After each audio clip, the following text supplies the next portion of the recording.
right. Yeah, you were. I don't need it to be. I don't need it to be like super loud to hear the specific words that they're. I already know. Sure. I already know.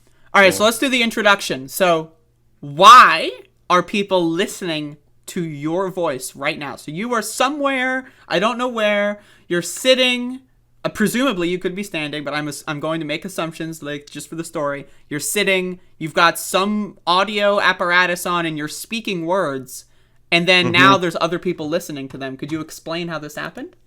I know, right? What time to be alive, right? It really is. Advent of modern technology right now. Fortunately, I already had this microphone lying around, so that's part of it. But no, I mean, I guess I've been sort of foisted into being somewhat of a public figure over the past couple of months. So You've been foisted. yeah, I mean, I guess I sort of foisted myself, but people seem to be interested in the things that I have to post and say. So Okay. yeah, I'm just chilling right here. You want me to introduce myself, or? Yeah, do whatever you want. This is your time to shine. Okay, all right, for sure. My name is High Progressive. I am a video editor, problematic shit poster, democracy enjoyer, as it says on my bio. I make memes. I post memes. I specifically do a lot of video editing memes on different, like, ironically, podcasters and content creators and stuff like that. I do editing for Vosh, and I also edit for Conyer full time. Also, so right. that's And they pay you? That's my name right now. Yeah, it's great actually. It's a great deal. I actually get Okay. paid for the work that I do, which is really cool. So can you get Vouch to have me on his live stream? Is that possible? I don't know if I have that direct of pockets, but I could certainly give it a shot. All right. Well, If you'd like. I've never actually really talked with him directly, so I don't really know. so wait, let me get this straight. Let me understand this. You wouldn't expect it, right? Yeah, so you work for someone that you've never spoken to. Is that correct? Mm-hmm. All right. Yeah, in some regards. Yeah, no, I do all the business through his through Tempest and Ryan, who are the other people who work for him. So, he's a very busy man. He has a lot of stuff to do. So. All right. Well, can't be bothered with, I think peons I like need to myself. start hiring people. I think so that because my least favorite thing is talking to people. You might not know that, given that this is my career, but I hate talking to people. And so that sounds like a good deal. I just get other people to talk for me, so that's pretty good. So yeah, you're not having a webcam on. That's your own thing. So people in the chat are asking, but Yeah, I'm doing the face reveal in the future, but I'm going to Okay. do that on my own terms. So. yep, there you go. Yeah. So all right, so we got High Progressive on the phone, folks. Yep, living up and- to name. Yep, there you go. I am also extremely not sober. So you watched the General Strike Summit. Now, like, I mean, on its face, if you know anything about these characters, you're going to be thinking, wow, what a world, right? But you watched it so that you could, like, post clips on Twitter. And so now, like, the timeline here is you sat down, you wanted to self-harm, and so you put the razor blade down, and you decided, you know what, you're going to meet in the middle, we'll watch the General Strike Summit. More efficient. Yeah. And so then I saw your threads, of course, and I love making fun of stupid motherfuckers. That's like 90% of what this show is about. It's like 10% leftism and then 90% mocking stupid motherfuckers. So I see the thread, of course. Yesterday, I believe I did a little bit of it. I think. Yeah, you did. And so I don't know if you mostly saw day that. one stuff. Yeah. Yeah, I reviewed your footage. It was pretty funny. I mean, like these people, there's like the brand of, like, they call themselves left wing, and they think that it's like they read like a book or two or watched like a documentary on Fred Hampton, and that makes them like left wingers. Judas and the Black Messiah. Yeah. Watches Judas and the Black Messiah once. Yeah, for sure. Didn't their podcast start like basically when that documentary came out, or biopic or whatever? Maybe. I think they started the, like, organization around the same time. Totally but, not like, trying to cash in or anything, not at all. No, yeah, I don't know. I mean, I'm sure that, like, they probably knew about Fred Hampton beforehand, but, like, I can't, like, speak to any of the, knowledge or, motivations behind, picking that sort of branding for themselves or whatever. Absolutely. All right, so let's get into this clip. So, Sky Daddy, whom I don't know them too well. Not anymore. They're not on Twitter. Yeah, So so apparently that got banned from Twitter. yeah, I didn't even know that can't happened. know them. Isn't this No. the person that was like working for the March for Medicare for All who is explicitly against Medicare for All? Is that this person? I know I know she came out against Medicare for All Okay. a while ago. I don't remember if she was involved with the march, but like it's generally like it's the same group of people, so I wouldn't be surprised. Sure. But I don't All know right. like 100%. Yeah. So, all She's right. kinda So strange, let's though. get into this clip. So she's got a theory as to why her Twitter account was banned. And so now I've been banned on Twitter before, and so this theory sounds solid to me. And so let's listen. Do you have any idea why? Because they always kind of give a generalization. I know why what they said. They said that it was for hate speech. Quote unquote hate speech. But that's not what it was for. The last tweet, someone said something to me about me hating white people because I was speaking badly about Kyle Rittenhouse, and I have a lot of people who are on the right. And So, okay, I want to stop it there for a second. Okay, so now imagine this, right? You're on the Fred Hampton leftist show, which is like we're so far left, we're out of we're like in another dimension. Like that's We're how out far of left they are. field. Yeah, we're not even in left field anymore. We're on like far left field. Yeah, no, we're the Where ultra are we? left. Like it's not like we've invented a new direction, and it's not like up or down or like this is like a it's the fourth fourth dimension. dimensional. Yeah. Like that's how left wing they are. Yet Yeah. she Big can't brain go stuff. on her Twitter and talk about how Kyle Rittenhouse is bad without her followers yelling at her. I mean, that's interesting. Well, yeah, no, it does say a lot about like the audience that they've cultivated, for sure. But as like you'll see, or as something that I actually didn't clip as much as I wanted to from the days following all of this, is that like a big part of the themes that they pushed here, was that we can't exclude people who are on the right. We need to work with people that we don't agree with 100%. You've heard like that kind of talk from them Absolutely.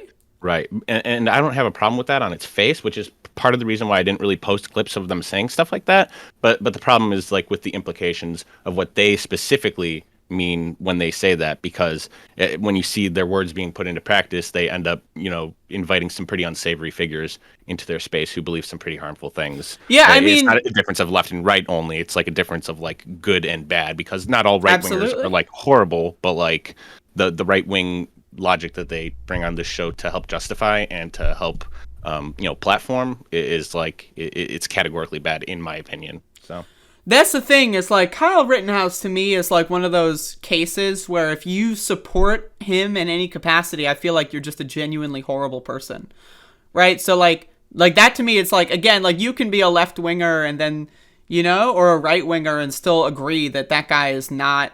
He's not, like, you can maybe say that he was like defending himself, maybe, or like he might get off on that because of the way our law works. But to say that Kyle Rittenhouse went to Kenosha, Wisconsin with good intentions on that night where he murdered people, like if you are in that line of thought, you're way out there. Like you are a bad person. That's the problem with the right wing way of thinking about this, is that not only do they say that he was in the right for defending himself, but they lionize him and they turn him into a hero for what he did, and not only justify the things that he did, but also like embrace and and this has bad implications for the future, like perhaps may want to copy behavior like that in the future. Absolutely. Especially if Kyle gets off, people are going to know, like, all right, if I'm in this situation, I got to wait until someone does something and then I just have a free pass to murder people. Right? That's it's going to be like a blueprint case. But anyway, so she has fans that are, they love, like, imagine your feed is like Kyle Rittenhouse lover 69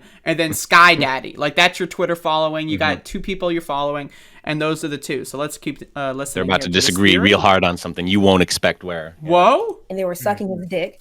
So of course I was disgusted, not for the reason that people think. I believe he was a federal agent and he was placed in there and they were hunting. I don't think the victims, I think they wish there were black victims. They wish there were more black victims. The main victims, like, trust me, like they knew that there was going to be a problem and it was set up to pretty much take our rights. So when they're acting like he's a hero, I'm like, no, I'm scared about the president this said. I don't give a fuck about Kyle Rittenhouse.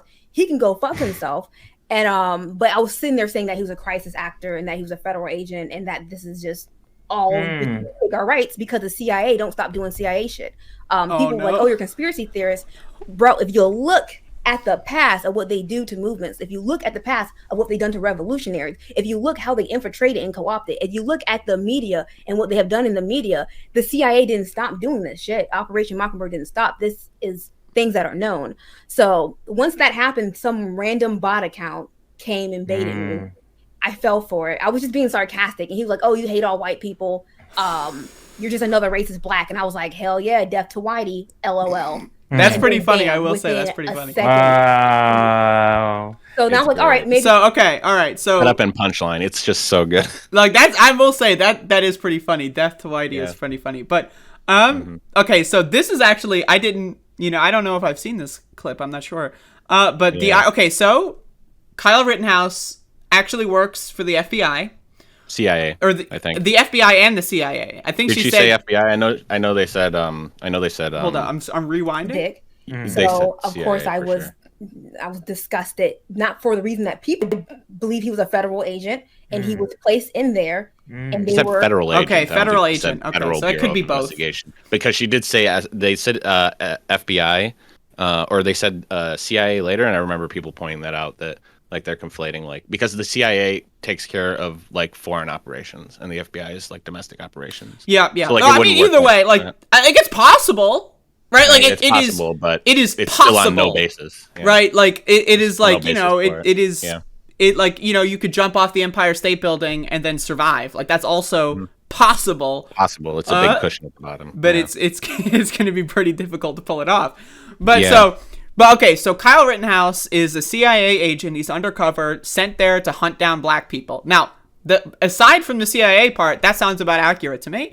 But so he went there and shot people as a way so that they would bait Sky Daddy to tweet death to whitey. Like, is that what she's saying? That, like, is she saying that, like, the CIA is monitoring her feed or anything, that, like, anyone that watches, like... I don't know. I don't know if, like, they're specifically implying that, like, the whole thing was set up from the start to deplatform them.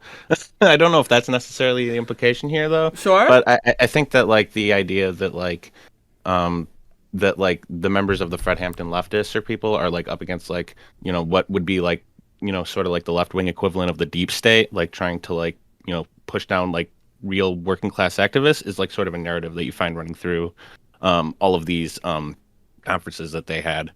Yeah, that's one of the other things, is like they have a podcast that, like, and they get more viewers than me, of course, right? But like they have a podcast that maybe like pulls like a couple thousand views or whatever. And they think that, like, they're on the CIA watch list, and the CIA is like, the CIA bot account or something that baited you into banning yourself or whatever. It's like, what? Yeah, well, of course, that's the problem with, like, that's one of the big problems that I have with this group and with, like, the narratives that they push, is that, like, everything is like a big conspiracy from the top to thwart them. And exactly. what they do is they set like really high goals for themselves, like a general strike or like a force to vote thing, or, well, what they're doing is they're making it even bigger and bigger because now they want to do an international general strike thing. Basically what they're doing is they're setting these goals that are like really, really high for themselves, and then when they ultimately, as was expected, don't, achieve those goals, then what they do is they have an audience that's disappointed, that's frustrated, that's really angry, and the only way that they can blame it is from some sort of outside force that's not just like, well-intentioned, good people, regular people who don't like what they say, but it's the CIA, it's the FBI, it's COINTELPRO. Right, but it's also like they're also paying Hassan Piker and the young and he's in on it too, exactly. Right, like everyone who disagrees with me on the internet is paid by the CIA. I mean, that sounds good to me. Like I would buy that. I mean, like, personally, because there's a lot of people that, like Hassan, he's really got some bizarre opinions. I really do think that the only answer to that is the CIA is paying him, and like. It's like, the only possible explanation. It really exactly. is. That's the thing. When you really think about it. Exactly. All right, let's finish this clip off. Let's see if there's any more gold. So now I'm like, all right, maybe it was algorithmic, but I kind of knew. But because I'm talking about the Kyle Rittenhouse thing, this is what's suspicious. When I was talking about the Kyle Rittenhouse, before they suspended me, they logged me out my account. Whoa! And if I just got suspended for hate speech, my business account on IG has been deleted. Whoa! Business has been deleted. That account. Okay, so it's happening like all over the place. So okay, now I don't know how technology works, right? I'm pretty dumb. I'm not Generation Z. I'm a millennial, so that means I'm stupid. Boomers in chat. Let's go. Yep. And so so is it possible that like her Instagram account was like connected to the Twitter, and the Twitter being deleted the Instagram? Is that possible? No, so like your Instagram could be connected to your Facebook or whatever, because those are the same company. Twitter Sure. and Instagram are different companies. However, though, what I think is very likely possible is that Sky Daddy is a dumbass and posts stupid, crazy stuff that borders on terms of service violations, conspiracy theories, and hate speech on every platform. Sure, and then like she just didn't log into Instagram, and then like logged in. That's why, yeah. And then it would probably I mean, like that's the thing though, but it's like. But she's just going out as the CIA. Like the CIA is going after Sky Daddy, instead of literally anything else. Yeah. Yeah, I mean that's the thing. It's just like it creates this mindset where like nothing that you do can be at fault, nothing that you say could be wrong, none of your prescriptions or policy positions or anything that you say online is your fault. You should be absolved of any consequences, because there's always this bigger, grander conspiracy of, what they would probably more, what they would label as like the establishment, right? And that's like, unfortunately, like the quote unquote establishment is becoming like the left wing QAnon at this point, because that's like the code word that they all use to refer to like whatever it is that is not only keeping the working class in general down, but it is also keeping down the truth tellers, quote unquote, and the independent media and the independent journalists. And what they mean by and that. And the worst part about it, though, is like the establishment. Yeah, like it exists, but like they will direct all their energy to everyone but the establishment, right? Yeah. Like the one tool that we have to fight the establishment of the Democratic Party is to primary them. And that's the one thing that they're like, nope. I refuse to engage. Yeah, well, that's the thing. It's election brain. It's election brain. I'm pretty sure that a lot of these accounts became, at least what I've heard, a lot of these accounts became like big accounts, like Socialist MMA, as the result of having like viral tweets during the primary. Sure. And during like the election. And during election time, you're able to get away with saying some like really, like obvious, truths on Twitter, and you can go viral for that stuff. You get a bunch of followers. Exactly. And what they do with that is they still have like this mindset that like the DNC is going after them specifically because like it's almost like a trauma response from like the primary, because of the mindset that you're in, because you're in that one-on-one interaction where to be fair, the DNC is doing a lot to undermine progressive insurgencies in the electoral in the electoral arena. But what they do is they extrapolate that like further into like a more personal sense that gives them like a sense of like more importance than they actually have. Exactly. No, absolutely. It's primary brain. I think I've heard it described as before. It's just like a really easy way to like cop out of any sort of electoral action, which while isn't like necessarily 100% anything. These people like delegitimize and blame everything on for like people doing like electoral actions. When really that is like one of the most important ways that you're able to like gain power. And actually Shahid Buttar was speaking about that. We'll get into that later on in the conference, and we actually have a clip of that. Hell yeah! Of that, I mean, we can go into that one right now. That one. Sure.